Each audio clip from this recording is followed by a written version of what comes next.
വിശുദ്ധ ലൂക്കാ എഴുതിയ സുവിശേഷം അദ്ധ്യായം 15. കാണാതായ ആടിൻ്റെ ഉപമ. ചുങ്കക്കാരും പാപികളുമെല്ലാം അവൻ്റെ വാക്കുകൾ കേൾക്കാൻ അടുത്തു വന്നുകൊണ്ടിരുന്നു. ഫരിസേയരും നിയമജ്ഞരും പിറുപിറുത്തു, ഇവൻ പാപികളെ സ്വീകരിക്കുകയും അവരോടുകൂടെ ഭക്ഷണം കഴിക്കുകയും ചെയ്യുന്നു. അവൻ അവരോട് ഈ ഉപമ പറഞ്ഞു. നിങ്ങളിൽ ആരാണ് തനിക്ക് 100 ആടുകൾ ഉണ്ടായിരിക്കെ അവയിൽ ഒന്ന് നഷ്ടപ്പെട്ടാൽ 99 മരുഭൂമിയിൽ വിട്ടിട്ട് നഷ്ടപ്പെട്ടതിനെ കണ്ടുകിട്ടുവോളം തേടിപ്പോകാത്തത്? കണ്ടുകിട്ടുമ്പോൾ സന്തോഷിച്ച് അതിനെ തോളിലേറ്റുന്നു. വീട്ടിലെത്തുമ്പോൾ അവൻ കൂട്ടുകാരെയും അയൽവാസികളെയും വിളിച്ചുകൂട്ടി പറയും, നിങ്ങൾ എന്നോടുകൂടെ സന്തോഷിക്കുവിൻ, എൻ്റെ നഷ്ടപ്പെട്ട ആടിനെ കണ്ടുകിട്ടിയിരിക്കുന്നു. അതുപോലെ തന്നെ അനുതാപം ആവശ്യമില്ലാത്ത 99 നീതിമാന്മാരെക്കുറിച്ച് എന്നതിനേക്കാൾ അനുതപിക്കുന്ന ഒരു പാപിയെക്കുറിച്ച് സ്വർഗത്തിൽ കൂടുതൽ സന്തോഷമുണ്ടാകും എന്ന് ഞാൻ നിങ്ങളോട് പറയുന്നു. കാണാതായ നാണയത്തിൻ്റെ ഉപമ. ഏത് സ്ത്രീയാണ് തനിക്ക് 10 നാണയം ഉണ്ടായിരിക്കെ അതിൽ ഒന്ന് നഷ്ടപ്പെട്ടാൽ വിളക്ക് കൊളുത്തി വീട് അടിച്ചുവാരി അത് കണ്ടുകിട്ടുവോളം ഉത്സാഹത്തോടെ അന്വേഷിക്കാത്തത്? കണ്ടുകിട്ടുമ്പോൾ അവൾ കൂട്ടുകാരെയും അയൽവാസികളെയും വിളിച്ചുകൂട്ടി പറയും, എന്നോടുകൂടെ സന്തോഷിക്കുവിൻ, എൻ്റെ നഷ്ടപ്പെട്ട നാണയം വീണ്ടു കിട്ടിയിരിക്കുന്നു. അതുപോലെ തന്നെ അനുതപിക്കുന്ന ഒരു പാപിയെക്കുറിച്ച് ദൈവത്തിൻ്റെ ദൂതന്മാരുടെ മുമ്പിൽ സന്തോഷമുണ്ടാകും എന്ന് ഞാൻ നിങ്ങളോട് പറയുന്നു. ധൂർത്തപുത്രൻ്റെ ഉപമ. അവൻ പറഞ്ഞു, ഒരു മനുഷ്യന് 2 പുത്രന്മാരുണ്ടായിരുന്നു. ഇളയവൻ പിതാവിനോട് പറഞ്ഞു, പിതാവേ, സ്വത്തിൽ എൻ്റെ ഓഹരി എനിക്ക് തരിക. അവൻ സ്വത്ത് അവർക്കായി ഭാഗിച്ചു. ഏറെ താമസിയാതെ ഇളയ മകൻ എല്ലാം ശേഖരിച്ചുകൊണ്ട് ദൂരദേശത്തേക്ക് പോയി. അവിടെ ധൂർത്തനായി ജീവിച്ച് സ്വത്ത് നശിപ്പിച്ചു കളഞ്ഞു. അവനെല്ലാം ചെലവഴിച്ചു കഴിഞ്ഞപ്പോൾ ആ ദേശത്ത് ഒരു കഠിനക്ഷാമമുണ്ടാവുകയും അവൻ ഞെരുക്കത്തിലാവുകയും ചെയ്തു. അവൻ ആ ദേശത്തെ ഒരു പൗരൻ്റെ അടുത്ത് അഭയം തേടി. അയാൾ അവനെ പന്നികളെ മേയ്ക്കാൻ വയലിലേക്ക് അയച്ചു.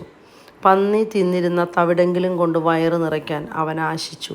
പക്ഷെ ആരും അവന് കൊടുത്തില്ല. അപ്പോൾ അവന് സുബോധമുണ്ടായി. അവൻ പറഞ്ഞു, എൻ്റെ പിതാവിൻ്റെ എത്രയോ ദാസന്മാർ സുഭിക്ഷമായി ഭക്ഷണം കഴിക്കുന്നു, ഞാനോ ഇവിടെ വിശന്ന് മരിക്കുന്നു. ഞാൻ എഴുന്നേറ്റ് എൻ്റെ പിതാവിൻ്റെ അടുത്തേക്ക് പോകും. ഞാൻ അവനോട് പറയും, പിതാവേ, സ്വർഗത്തിനെതിരായി നിൻ്റെ മുമ്പിലും ഞാൻ പാപം ചെയ്തു. നിൻ്റെ പുത്രൻ എന്ന് വിളിക്കപ്പെടാൻ ഞാൻ ഇനി യോഗ്യനല്ല. നിൻ്റെ ദാസരിൽ ഒരുവനായി എന്നെ സ്വീകരിക്കണമേ. അവൻ എഴുന്നേറ്റ് പിതാവിൻ്റെ അടുത്തേക്ക് ചെന്നു. ദൂരെ വെച്ച് തന്നെ പിതാവ് അവനെ കണ്ടു. അവൻ മനസ്സരിഞ്ഞ് ഓടിച്ചെന്ന് അവനെ കെട്ടിപ്പിടിച്ച് ചുംബിച്ചു. മകൻ പറഞ്ഞു, പിതാവേ, സ്വർഗത്തിനെതിരായും നിൻ്റെ മുമ്പിലും ഞാൻ പാപം ചെയ്തു. നിൻ്റെ പുത്രൻ എന്ന് വിളിക്കപ്പെടാൻ ഞാൻ ഇനി യോഗ്യനല്ല. പിതാവാകട്ടെ തൻ്റെ ദാസരോട് പറഞ്ഞു, ഉടനെ മേൽത്തരം വസ്ത്രം കൊണ്ടുവന്ന് ഇവനെ ധരിപ്പിക്കുവിൻ. ഇവൻ്റെ കയ്യിൽ മോതിരവും കാലിൽ ചെരുപ്പും അണിയിക്കുവിൻ. കൊഴുത്ത കാളക്കുട്ടിയെ കൊണ്ടുവന്ന് കൊല്ലുവിൻ. നമുക്ക് ഭക്ഷിച്ച് ആഹ്ലാദിക്കാം. എൻ്റെ ഈ മകൻ മൃതനായിരുന്നു, അവനിതാ വീണ്ടും ജീവിക്കുന്നു. അവൻ നഷ്ടപ്പെട്ടിരുന്നു, ഇപ്പോൾ വീണ്ടു കിട്ടിയിരിക്കുന്നു. അവർ ആഹ്ലാദിക്കാൻ തുടങ്ങി. അവൻ്റെ മൂത്ത മകൻ വയലിലായിരുന്നു. അവൻ തിരിച്ചു വരുമ്പോൾ വീടിനടുത്ത് വെച്ച് സംഗീതത്തിൻ്റെയും നൃത്തത്തിൻ്റെയും ശബ്ദം കേട്ടു. അവനൊരു വേലക്കാരനെ വിളിച്ച് കാര്യം തിരക്കി. വേലക്കാരൻ പറഞ്ഞു, നിന്റെ സഹോദരൻ തിരിച്ചു വന്നിരിക്കുന്നു. അവനെ സസുഖം തിരിച്ചു കിട്ടിയത് കൊണ്ട് നിന്റെ പിതാവ് കൊഴുത്ത കാളക്കുട്ടിയെ കൊന്നിരിക്കുന്നു. അവൻ കോപിച്ച് അകത്ത് കയറാൻ വിസമ്മതിച്ചു. പിതാവ് പുറത്തു വന്ന് അവനോട് സാന്ത്വനങ്ങൾ പറഞ്ഞു. എന്നാൽ അവൻ പിതാവിനോട് പറഞ്ഞു, നോക്കൂ, എത്ര വർഷമായി ഞാൻ നിനക്ക് ദാസ്യവേല ചെയ്യുന്നു. ഒരിക്കലും നിന്റെ കൽപ്പന ഞാൻ ലംഘിച്ചിട്ടില്ല. എങ്കിലും എൻ്റെ കൂട്ടുകാരോടൊത്ത് ആഹ്ലാദിക്കാൻ ഒരു ആട്ടിൻകുട്ടിയെപ്പോലും നീ എനിക്ക് തന്നില്ല. എന്നാൽ വേശ്യകളോട് കൂട്ടുചേർന്ന് നിന്റെ സ്വത്തെല്ലാം ദൂർത്തടിച്ച നിന്റെ ഈ മകൻ തിരിച്ചു വന്നപ്പോൾ അവനു വേണ്ടി നീ കൊഴുത്ത കാളയെ കൊന്നിരിക്കുന്നു. അപ്പോൾ പിതാവ് പറഞ്ഞു, മകനെ, നീ എപ്പോഴും എന്നോടുകൂടെ ഉണ്ടല്ലോ. എനിക്കുള്ളതെല്ലാം നിൻ്റേതാണ്. ഇപ്പോൾ നമ്മൾ ആനന്ദിക്കുകയും ആഹ്ലാദിക്കുകയും വേണം. എന്തെന്നാൽ നിന്റെ ഈ സഹോദരൻ മൃതനായിരുന്നു, അവനിപ്പോൾ ജീവിക്കുന്നു. നഷ്ടപ്പെട്ടിരുന്നു, ഇപ്പോൾ കണ്ടുകിട്ടിയിരിക്കുന്നു. അദ്ധ്യായം 16. അവിശ്വസ്തനായ കാര്യസ്ഥൻ. യേശു ശിഷ്യരോട് പറഞ്ഞു, ഒരു ധനവാന് ഒരു കാര്യസ്ഥനുണ്ടായിരുന്നു. അവൻ സ്വത്ത് ദുർവ്യയം ചെയ്യുന്നുവെന്ന് യജമാനന് പരാതി ലഭിച്ചു. യജമാനൻ അവനെ വിളിച്ച് ചോദിച്ചു, നിന്നെപ്പറ്റി ഞാൻ കേൾക്കുന്നത് എന്താണ്? നിന്റെ കാര്യസ്ഥതയുടെ കണക്ക് ബോധിപ്പിക്കുക. മേലിൽ നീ കാര്യസ്ഥനായിരിക്കാൻ പാടില്ല. ആ കാര്യസ്ഥൻ ആത്മഗതം ചെയ്തു, യജമാനൻ കാര്യസ്ഥത എന്നിൽ നിന്ന് എടുത്തു കളയുന്നതിനാൽ ഞാൻ ഇനി എന്തു ചെയ്യും? കിളയ്ക്കാൻ എനിക്ക് ശക്തിയില്ല, ഭിക്ഷ യാചിക്കാൻ ലജ്ജ തോന്നുന്നു. എന്നാൽ യജമാനൻ കാര്യസ്ഥത എന്നിൽ നിന്ന് എടുത്തു കളയുമ്പോൾ ആളുകൾ തങ്ങളുടെ വീടുകളിൽ എന്നെ സ്വീകരിക്കേണ്ടതിന് എന്തു ചെയ്യണമെന്ന് എനിക്കറിയാം. യജമാനിൽ നിന്ന് കടം വാങ്ങിയവർ ഓരോരുത്തരെ അവൻ വിളിച്ചു. ഒന്നാമനോട് അവൻ ചോദിച്ചു, നീ എൻ്റെ യജമാനന് എന്ത് കൊടുക്കാനുണ്ട്? അവൻ പറഞ്ഞു, 100 ബത്ത് എണ്ണ. അവൻ പറഞ്ഞു, ഇതാ നിന്റെ പ്രമാണം, എടുത്ത് 50 ബത്തെന്ന് തിരുത്തി എഴുതുക. അനന്തരം അവൻ മറ്റൊരുവനോട് ചോദിച്ചു, നീ എന്ത് കടപ്പെട്ടിരിക്കുന്നു? അവൻ പറഞ്ഞു, 100 കോർ ഗോതമ്പ്. അവൻ പറഞ്ഞു, നിന്റെ പ്രമാണം എടുത്ത് 80 കോർ എന്ന് തിരുത്തി എഴുതുക. കൗശലപൂർവ്വം പ്രവർത്തിച്ചതിനാൽ നീതിരഹിതനായ കാര്യസ്ഥനെ യജമാനൻ പ്രശംസിച്ചു. എന്തെന്നാൽ ഈ യുഗത്തിൻ്റെ മക്കൾ തങ്ങളുടെ തലമുറയിൽ വെളിച്ചത്തിൻ്റെ മക്കളേക്കാൾ ബുദ്ധിശാലികളാണ്. ഞാൻ നിങ്ങളോട് പറയുന്നു, അധാർമിക സമ്പത്ത് കൊണ്ട് നിങ്ങൾക്കായി സ്നേഹിതരെ സമ്പാദിച്ചു കൊള്ളുവിൻ. അത് നിങ്ങളെ കൈവെടിയുമ്പോൾ അവർ നിങ്ങളെ നിത്യകൂടാരങ്ങളിൽ സ്വീകരിക്കും. ചെറിയ കാര്യത്തിൽ വിശ്വസ്തൻ വലിയ കാര്യത്തിലും വിശ്വസ്തനായിരിക്കും. ചെറിയ കാര്യത്തിൽ അവിശ്വസ്തൻ വലിയ കാര്യത്തിലും അവിശ്വസ്തനായിരിക്കും. അധാർമിക സമ്പത്തിൻ്റെ കാര്യത്തിൽ വിശ്വസ്തരായിരിക്കുന്നില്ലെങ്കിൽ യഥാർത്ഥ ധനം ആര് നിങ്ങളെ ഏൽപ്പിക്കും? മറ്റൊരുവൻ്റെ കാര്യത്തിൽ നിങ്ങൾ വിശ്വസ്തരല്ലെങ്കിൽ നിങ്ങൾക്ക് സ്വന്തമായവ ആര് നിങ്ങൾക്ക് തരും? ഒരു ഭൃത്യന് 2 യജമാനന്മാരെ സേവിക്കുവാൻ സാധിക്കുകയില്ല. ഒന്നുകിൽ അവൻ ഒരുവനെ ദ്വേഷിക്കുകയും മറ്റവനെ സ്നേഹിക്കുകയും ചെയ്യും, അല്ലെങ്കിൽ ഒരുവനോട് ഭക്തി കാണിക്കുകയും മറ്റവനെ നിന്ദിക്കുകയും ചെയ്യും. ദൈവത്തെയും ധനത്തെയും ഒന്നിച്ച് സേവിക്കുവാൻ നിങ്ങൾക്ക് കഴിയുകയില്ല. പണക്കൊതിയരായ ഫരിസേയർ ഇതെല്ലാം കേട്ടപ്പോൾ അവനെ പുച്ഛിച്ചു.